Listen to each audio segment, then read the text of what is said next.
My primary reason for living small is just to be happy, and a lot of extra stuff gets in the way of that. And I think that our culture typically strives for more and more stuff, probably because there is a void, a sensed void to be filled. Some cultures, it's believed that the true self or the key to happiness is actually within, and that the more you pare away, the closer you're going to get to that. But in our culture, it seems that there's more of a philosophy of accumulation rather than subtraction, where we need to acquire more and more in order to be happy. And square footage is a part of that. The key to making a great work of art is really a great composition. And a key to that is really just not having anything unnecessary within the composition. All parts work for the whole. So the same, I think, goes for life. You know, well-lived life is one which is considered, and all of the parts of it are working towards making a high-quality life. And if you have a lot of extra crap lying around, it just really diminishes the quality of life. Oh yeah, I just wanted to make my bed. I figured it only takes me 2 minutes to clean my house once I start, so I would wait until you got here. Well, I guess I'm just inherently lazy, and I don't like dealing with more stuff than I have to deal with. And I have things I actually love to do, so I'd rather be dealing with those rather than cleaning or paying for more than I need.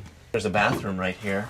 I've got a toilet, a shower, I've got a sink, oven, stove, refrigerator, and then I've got, you know, a living room and a bathroom and a kitchen and a bedroom. Trying to figure out like universal human needs so I can design houses for other people is tricky.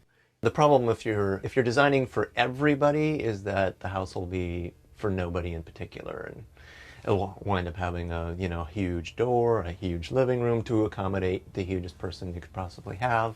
So you do have to look at either people in general and design for them, or design for a particular person.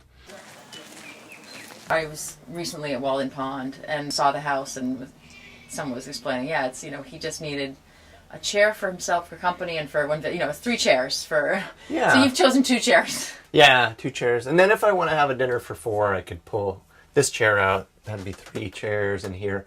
Plus I've got the 2 benches on the porch. So I actually have like 5.